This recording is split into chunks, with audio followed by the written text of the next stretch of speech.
Morning everyone. आज हम बात करेंगे मिस्टर दीपक युगेश्वर के साथ F1 स्टडी वीजा यूएसए के रिगार्डिंग। तो ये वीडियो जो होगी ये 3 to 4 पार्ट्स में डिवाइड होगी, जिसमें सारे USA study visa regarding interview में जो क्वेश्चन पूछे जाते हैं और आपने क्या क्या फॉलो करना है वो सब रूल्स और रेगुलेशन के बारे में हम इन 3 to 4 वीडियोस के पार्ट्स में बात करेंगे। सो वी होप कि आपके सारे डाउट्स और क्वेश्चंस जो है वो क्लियर होंगे। आज हम बात करने जा रहे हैं F1 वीजा जो स्टडी वीजा है यूएसए का, जिसके रिगार्डिंग हम कुछ क्वेश्चन सर से पूछेंगे और आपके डाउट्स क्लियर करेंगे।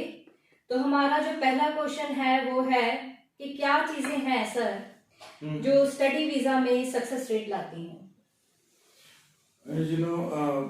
नेहा, जब हम बात करते हैं रिलेटेड टू स्टडी वीजास तो मतलब बहुत लोगों को कंफ्यूजन है कि क्या जाके आंसर करना चाहिए। बेसिकली क्या है कि जब हम अमेरिका के वीजा की बात करते हैं तो उनका जो बेसिक मोटिव होता है कि they want to see exactly कि आप अपने स्टडीज को फंड कर सकते हैं या आप वहां जाके अपना स्टडीज कंटिन्यू भी करेंगे या नहीं करेंगे। वो दूसरी बात है, वहां जाके लोग कंटिन्यू करें ना करें, बट यहाँ पे तो हमारे को अपना इंटेंट एम्बेसी में शो करना ही है, हम स्टडी करेंगे। तो उन्होंने उस बेसिस पे ही वीजा देना है। एंड अगर हम इंटरव्यू की बात करें तो बहुत सारे लोगों के जो आंसर्स होते हैं they are really funny in the sense what I will say is for example USA has the best universities in the world. कहीं वो बहुत कॉमन आंसर है कि USA has the best universities in the world. तो अगर मैं interview officer हूं, मैं बोलूंगा आपसे आपने बेस्ट यूनिवर्सिटी चूज की, तो आपकी यूनिवर्सिटी दिख रही है, उसका रैंकिंग दिख रहा है कहीं पे, और हम कह रहे हैं USA has the best universities of the world, तो हमारा जो आंसर है वो रेलेवेंट ही नहीं है। तो बहुत सारे बच्चे क्या करते हैं कि गूगल से क्वेश्चन आंसर निकाले और उसको ही वो आगे देते हैं, और जब वो एम्बेसी ऑफिसर देखता है उस I-20 को जो आप उनको देते हैं, जिसको हम ऑफर लेटर बोलते हैं यूनिवर्सिटी का, जब उसको देखता है और जब वो देखता है आपके आंसर को तो कुछ मैच ही नहीं कर रहा होता, तो फिर कई लोग बोलते हैं जी मेरे से तो कोई क्वेश्चन ही नहीं पूछा, तो क्या क्वेश्चन पूछेगा। So this is the basic problem. और आपने बोला दूसरा सक्सेस का, so second thing is how you gonna fund your studies. For example हम बात करें, many of the times what happens is अपने बच्चा फंड्स शो कर रहा होता है तो आपकी यूनिवर्सिटी की एक I-20 होती है, उसमें मेंशन होता है कि कितने फंड शो किए गए हैं। तो I-20 तभी शो होती है जब आप अपने फंड शो करते हो।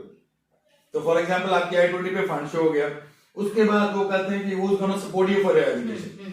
तो हम बोलते हैं जी हमने my father is gonna support me for education, my mother is gonna support me for education. Many of the times जो बच्चे गलती करते हैं तो वो गलती ये करते हैं कि मेरे चाचा जी मेरे अंकल मेरे को सपोर्ट कर रहे हैं, my uncle is supporting for education, my aunt is supporting for education. तो this is not common in at least America में तो नहीं है, ठीक है।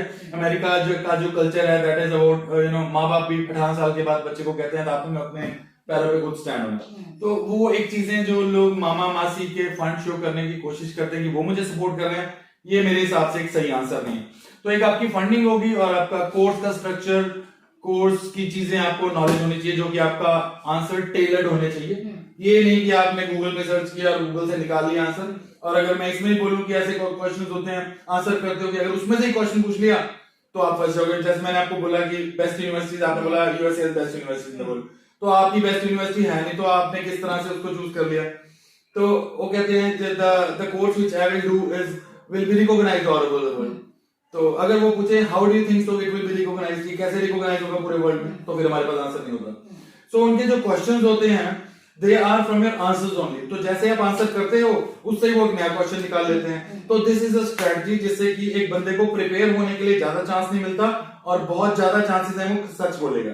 तो बेसिकली वो जो है वो साइकोलॉजिस्ट होते हैं जो कि आपके ब्रेन से प्ले करते हैं। बिल्कुल कई लोग वीजा ले भी जाते हैं, कई बार क्या होता है वीजा उन्होंने देने होते हैं तो ऐसा लगता है इसका तो लगना नहीं चाहिए, इसका कैसे लग गया। तो उसने या तो किसी स्मार्टनेस किया या फिर जो वीजा है वो ज्यादा उन्होंने इशू कर रहे थे तो they have to give and that's why they give you the visa.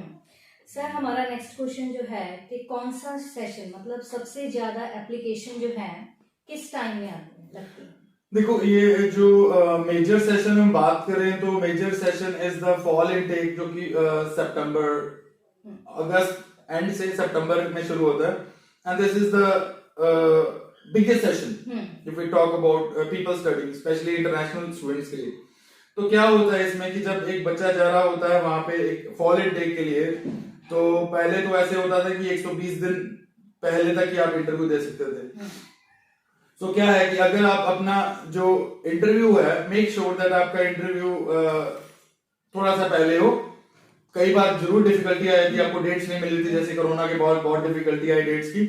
तो अगर आपको हो तो मे बी आपको कंफर्टेबल टाइम मिलना चाहिए आपकी सेशन से, ताकि आप प्रिपेयर भी हो पाए और आप अपने इंटरव्यू के लिए भी जा पाए। वो मैटर नहीं करता कब आपकी इंटरव्यू हो रही है, but you have to be getting well prepared. That is what my suggestion to the students is कि अगर आप prepared नहीं हो तो आप घूमने जा रहे हैं अंदर से। या बिल्कुल। तो सर अब आपका क्या सजेशन है कि बच्चे कितनी जल्दी कौन सा इनटेक लें? तो अभी जो अवेलेबल सेशंस हैं, तो आपका एक May intake is available and सितंबर इनटेक इज अवेलेबल। ठीक है। तो इसी के साथ ही यूनिवर्सिटीज का एक क्वेश्चन आता है कि अब मान लीजिए somebody is studying from Harvard और स्टैनफोर्ड से, तो एक उनका रेप्यूट है कॉलेज का, राइट?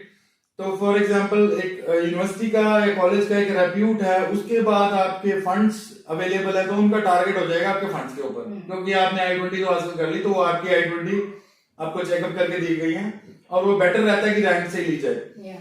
मैं कभी भी जो अपने स्टूडेंट्स होते हैं आई से आपकी रैंक में ही दिलवाएंगे, टाइम पास में जाके आपका भी टाइम वेस्ट हो, because it involves money also, तो आपका पैसा भी वेस्ट होता है अगर आपका वीजा नहीं आता। तो it's better to be having a good rank universities.